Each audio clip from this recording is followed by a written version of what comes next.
Welcome to EdTech Talk, where we dive deep into the dynamic world of educational technology, course design, and feature faculty insights in higher education.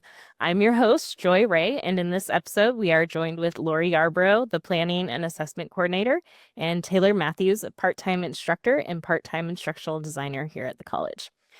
Would both of you guys like to take a moment to introduce yourself? I'm so excited that you could be here today. Yeah, thank you. I'll start. Like Joy said, I work in the CTLE as an instructional designer, but I'm also an English instructor at the Stokes campus. I have a lot of early college students. I've been here with the college, started out part-time as an adjunct in 2019, and all roads have led me here to being full-time, which I absolutely love. And I've loved working with Joy in the CTLE and working with Lori on lots of different projects in different capacities. So thank you for having me. Hey. Um, so mine's a little different. So I started out in middle school education and worked my way here part-time as an admin assistant and switched over into the planning and assessment role and have slowly worked from doing planning and assessment part-time to planning and assessment full-time, which I work with back-end data and keeping accreditation in compliance, things of that nature. I look at the outcomes, the program review, the curriculum. Some of my favorite things is learning about all the different programs, what they offer, what they're doing, where they're going, that kind of thing. I love working with Joy and Taylor and some of the other CTLE faculty on their curriculum design because I like seeing what they're doing, where they're going, that kind of thing. So I look forward to this today. Great. Well, thank you guys so much. Today we're going to discuss, as you might guess, assessments. So I know a lot of us probably have our own opinions about assessments, the good, the bad, and the ugly, but assessments, they do play an important part in the teaching and learning process. So I figured we could start off by kind of going through the different types of assessments. So assessments can normally be categorized in two different buckets almost. We got formative assessments and summative assessments. So I figured we could start off by distinguishing the two. So, how would you guys define formative assessments and maybe provide some examples of those types? So for me, formative assessments are something that uh, promote a growth mindset by focusing mainly on the progress and improvement. They are something instructors use to get instant feedback. They use it for course correction, change the pace of the lesson. I call it something to help adapt to the student learning. It's always an ongoing assessment designed to monitor learning and provide feedback. Um, they're often something that's a low stakes and informal. They're quick. When I was in middle school, we used to joke and say it's the down and dirty of the assessment pieces, if that helps. Yeah, just to kind of piggyback off what Lori was saying, and I forgot to mention, I started out my professional career in the high school classroom. So very high stakes testing environment in the secondary education world. But like Lori was saying, the formative assessments are, progress checking, making sure you're meeting those, objectives and your module level objectives, even maybe as assignment level objectives, making sure that they are meeting those goals and checking in as you lead to those overall like course outcomes. And summative assessments evaluate the learning, at the end of a major unit or course. Um, but they don't usually provide any opportunities to adjust your course in real time.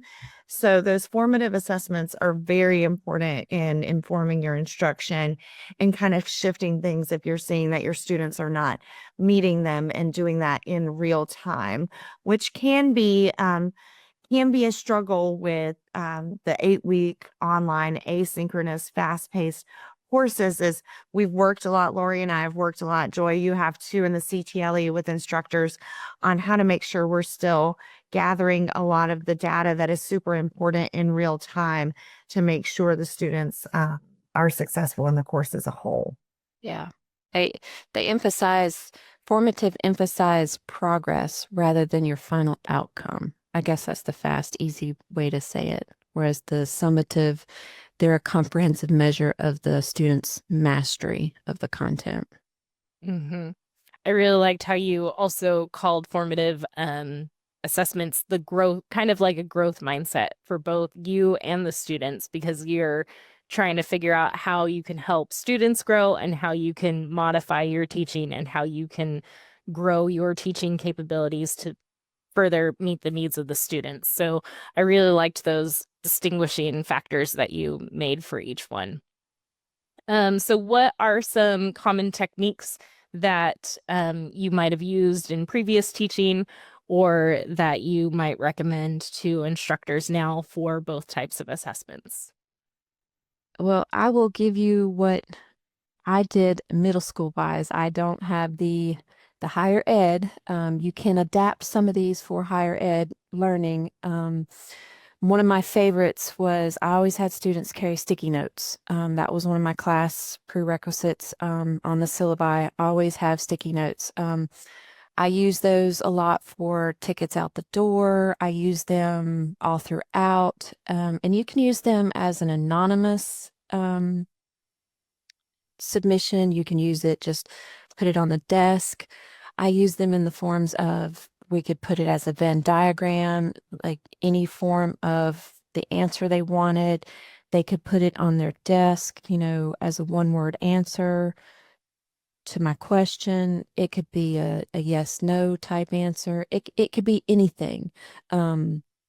This way I could collect them real quickly, and instead of it being an entire sheet of paper, it could be just something I could quickly collect.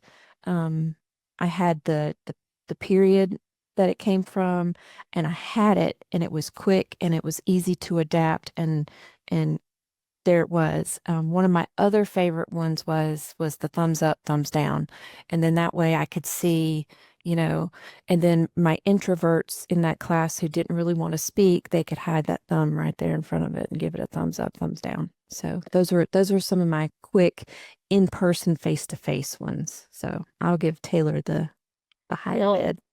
I'll jump in and say, like, there are different things for online versions where you could do the same thing of virtual sticky notes, as well as like Zoom. I'm pretty sure we could throw in a thumbs up here or a thumbs down as well. So even though it's not in person, you could still modify those for your virtual groups as well. Oh yeah, we had different online games like Ed Puzzles, and we had quizzes and Quizlet and other, quick things to do. But, I'm gonna defer to Taylor on this one. No, exactly like you were saying, Lori, and I was making note of it. So there are lots of ed tech tools to incorporate for the online version of these formative assessments that need to be really quick in real time. So you can address any student issues that you might have. But working with the new faculty cohort, Empowered, we give them red, yellow, green construction paper cards. And so they hold, if we're talking and we use one of the 10,000 acronyms that we have here at Forsyth Tech and they are not familiar with it, they don't have to interrupt. They just hold up a red card like, hey, I'm not sure what CEA stands for. So you can address that if you see a whole bunch of, you set the norm, right? We give them the red, yellow, green cards and we let them know what they mean. And so if at any point during my presentation or any faculty speakers that we have or whomever, if they're not understanding something, they can just hold the card up. Or if we ask, like, how's everyone doing? It's kind of like the thumbs up, thumbs down, but gives you a really good visual cue. And you can use these online as well. There's different versions of this. But sometimes, in 2025, we get stuck with, we want like all of the shiny new tools to use. And sometimes a sticky note and construction paper works just as well, and putting them on a Venn diagram, like you said. My students are all in person, so I get to use a lot of these things in class to gauge their understanding, and with formative assessments, just walking around the classroom and listening to their conversations. But in an online classroom, when we did the redesign in our department, we have ungraded knowledge checks every single module. The students have 5 attempts at these knowledge checks, and they are for us to use to collect data to see how they're meeting the objectives. And they're very low stakes. And the students, like I said, have 5 attempts at these, and it's to check their understanding as well. So they have a good idea of how well they're grasping the material. So all of these things will work whether you're in person or online, 16-week, 8-week, all of that. I really like that idea of like the red, yellow, and green, because it's not just like a summary at the end, but it's also just while you're there teaching, and you could correct things right there instead of waiting to the very end and waiting for the next session or that you'll be doing with them. So that's a pretty fun way to get it right in the time. Do you have them hold that card up as you're teaching so you can see it? Yeah. Yeah. So, when I just stop and check for understanding, like instead of being like, does everyone understand? And most of the time everyone's like, yeah, because they don't want to be the one saying, no, I don't. I have them hold the card up. So if they're sitting close by to someone who holds up a green, like, yeah, they're good to go, and the one next to them is yellow or red, I might say, hey, will you turn to your classmate and could you try and explain it to them? So they're learning from each other that way too. So you can kind of pair them up that way based on their understanding. So yeah, and like I said, we use this with our faculty, and they love it. They're like, oh my gosh, they throw reds at us all the time because we just kind of get in the habit of speaking like everyone knows what you're talking about, when that's not the case. Okay. I was just thinking about an online class, because you can't really see the chat as you're talking, but you can see them if they've got their cameras on. Is if you're talking and all of a sudden a student throws up a red, you can see that red, so you can respond to the student in that.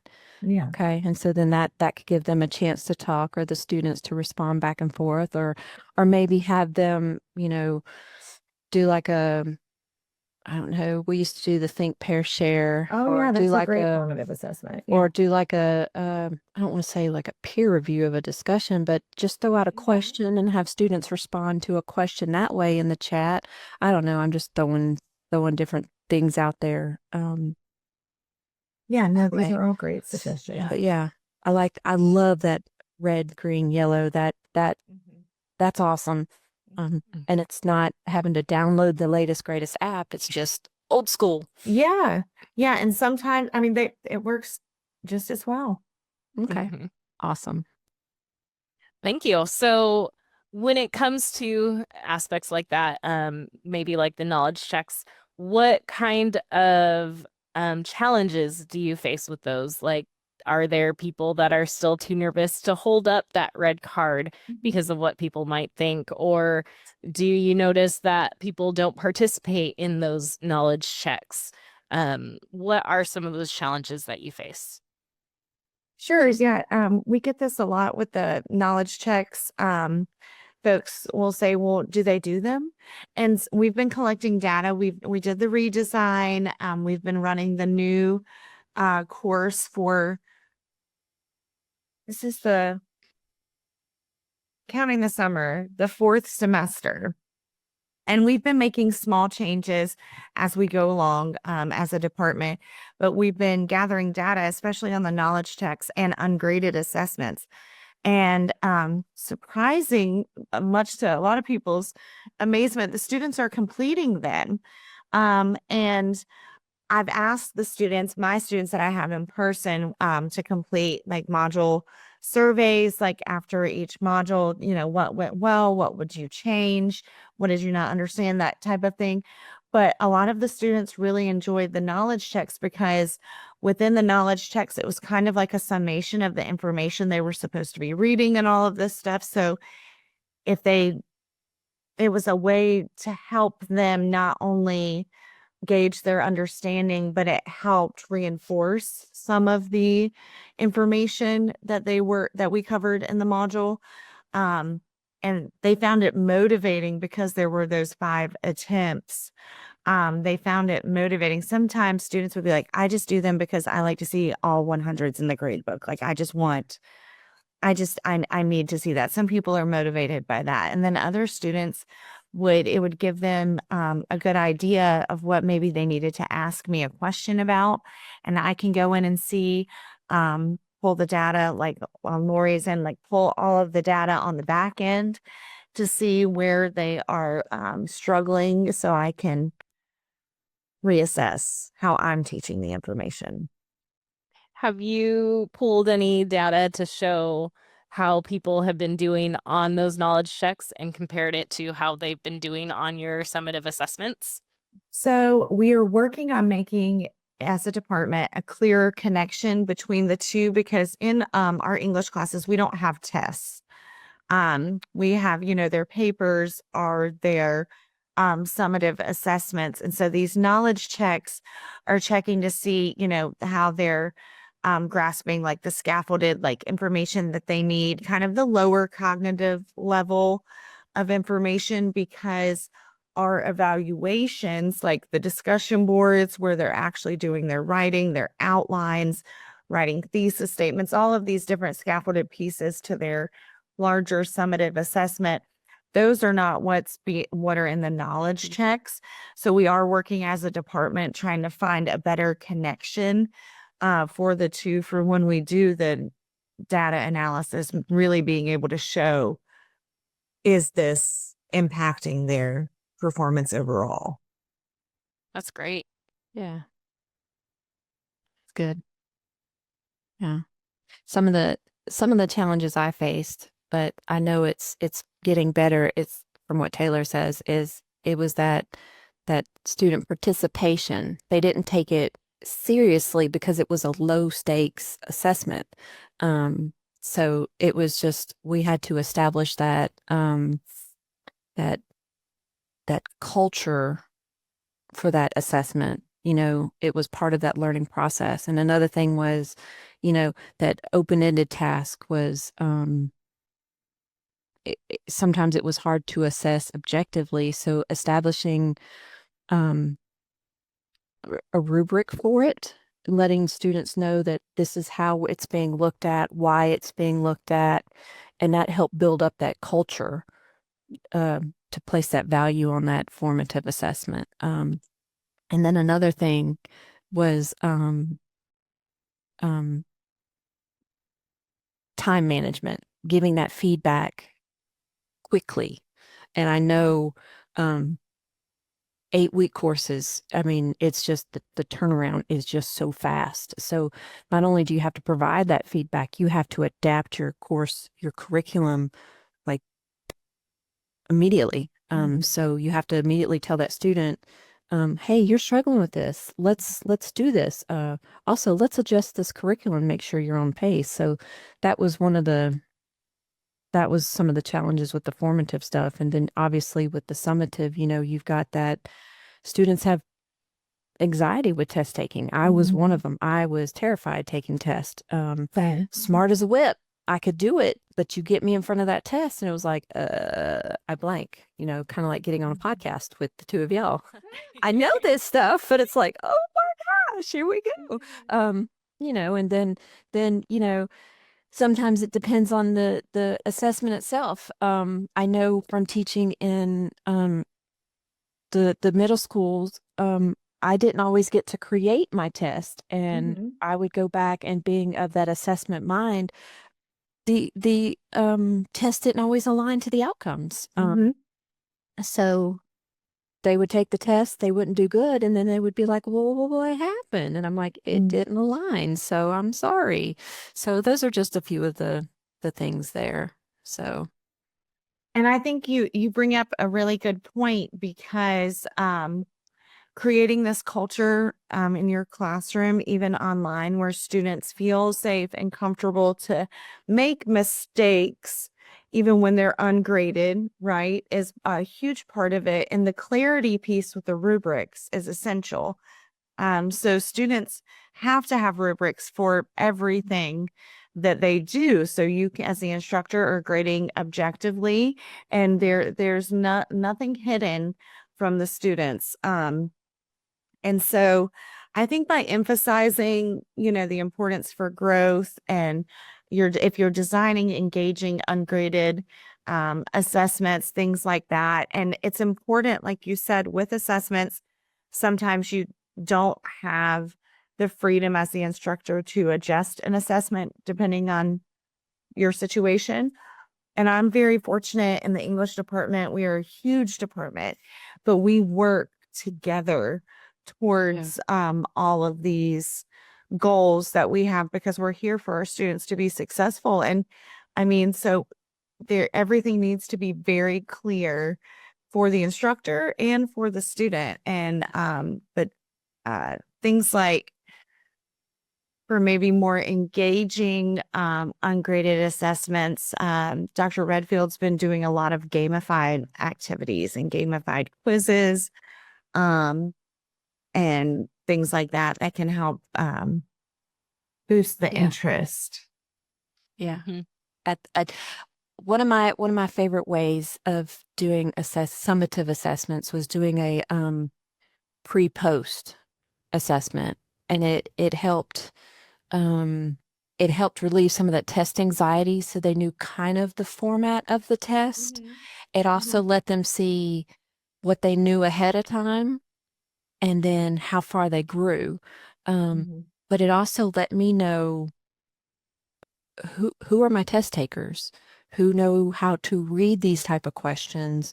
Do I need to try to adapt this style of test, that kind of thing? And I know in 8-week courses, that's difficult. You do have to have a standard for testing, but it still lets you kind of see your students in a different way, if that helps. But it takes some of that, I don't want to say bias out of testing, but at least it lets you, like you said, engage with your students. It gives you that, it lets you see your students beforehand to give you kind of a clarity in what potential struggle may present on that summative at the end, if that makes. So if there's an issue, you could potentially address it. Yeah. I really like the stuff that you guys have talked about in terms of rubrics and being able to be clear in your expectations, and um creating that culture that you guys have talked about. It takes time to build that culture. And so I liked, Taylor, how you also talked about you've been slowly making changes, but making slow, small changes so you could see how it's impactful throughout the time. You don't want to change one big thing and then another big thing, because students need to get used to it, need to get a feel for it. They need to be encouraged to participate in things and to fail. Sometimes people aren't encouraged to fail, but that's how people learn. You learn through failure. And so being able to have that mindset shift takes some time for students. And so we need to give them time to make that shift, to have that mindset. And I really liked those comments to create that culture. It does take time, but we need to help foster it. Yeah. Yeah, and I think a lot of times with the 8-week courses, the initial, like, how am I going to do all of this in 8 weeks? Like, how am I going to give timely feedback? All of these things. I've used it when I've taught 8-week courses. it's kept me, now this is just my personal experience, but it's kept me more accountable as an instructor because the stakes are so high because your time is so short that I find that I am more attentive in those 8-week courses than 16-week courses that meet face to face. And so I'm making more adjustments, small adjustments, but I'm doing things in a timely fashion because time is of the essence. So I looked at it as an opportunity to grow my skills, like as an instructor, and to be more efficient and use, tools that we have to help us be more efficient in our teaching and so I could focus my time on the engagement piece with my students. Yeah, that's great. Um, I know we kind of talked about instructors that might not have the ability to make changes to their courses, and I would encourage them to advocate for themselves and for their students if they find that something might not be working quite right, to encourage other instructors or find ways and work with other people in your department to see how you could make changes to that course for future, so that it can be improved upon each time. I know sometimes courses don't get looked at all the time. And so if you're teaching those courses, trying to find ways and make recommendations for how it can be improved, is really great. And you want to be that advocate for yourself and for the students that you're working with. Oh, absolutely. One of my biggest uh, one of my biggest recommendations is find somebody completely and totally outside of your area. I am a science math background. One of my favorite people to and pick their brains is Christy Brown. She is AFA PC. Yes. We are It's wonderful. we are total opposites in our teaching backgrounds, but when it comes to collaborating, it's just we are so outside. I'll go to the English department because English is not my specialty. That's why so when you said English, I was like, that's why we work together so well. Just because you have to pick somebody outside of your specialty because when you are in the same specialty, all your ideas start to run together and you need to get outside of your comfort zone to start getting fresh new ideas. And like Taylor said and Joy reiterated, make slow changes, don't make radical, because then you'll I don't want to say flop and fail, but you'll get frustrated and it doesn't work. Make simple adjustments and it'll all come. The thing with formative assessments is they are a stepping stone to your summative evaluation. You don't want to do something that has no meaning and makes no sense to why you're doing it. An example that I heard somebody say one time was, if you're doing a final research paper, use the research proposal as your formative assessment leading up to that research paper. That's your summative. So those checks in between can be that formative assessment leading up to it. If your student doesn't understand those pieces going up to that final paper submission, then that means they don't get what they're doing. So the purpose of doing a formative is it has to blend with that summative.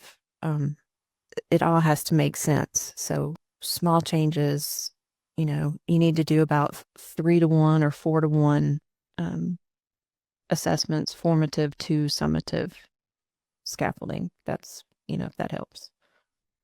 Taylor, how do you find that balance? And do you agree with that ratio that Lori kind of presents of the 3-to-1 or so? Yeah, and I think we probably overdo it in the English department. We have the majority of the grade in our course are those, the we have three summative assessments, in English 112. We have lots of formative assessments built within there and lots of opportunities for students to show their growth and improve. But like Lori was saying, these small changes that we've made as a department, it is important because coming from Lori's side and the data side, and if you make too many changes at one time, you're not going to be able to pinpoint which one was the real problem, right? Like when you're trying to collect this data to inform your instruction or the redesign of an entire course. So making those smaller changes and gathering data from lots of different instructors and students, is those small changes are very impactful. And like Lori said too, sorry, I'm bouncing around, but I was trying to make mental notes of her points. We all learn best in social context, right? From others. And so like Lori pushes herself outside of the comfort zone to go talk to people in different areas. I mean, that's, our class, our community is so diverse. So we have all of those opportunities. And so really creating that culture that can foster that.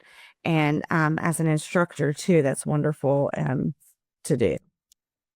Taylor, going back to your example of the red, yellow, and green, how you would kind of prompt the student next to that student that might not be understanding to try to explain it, especially because you might be so used to explaining it one way. And sometimes that way just doesn't help.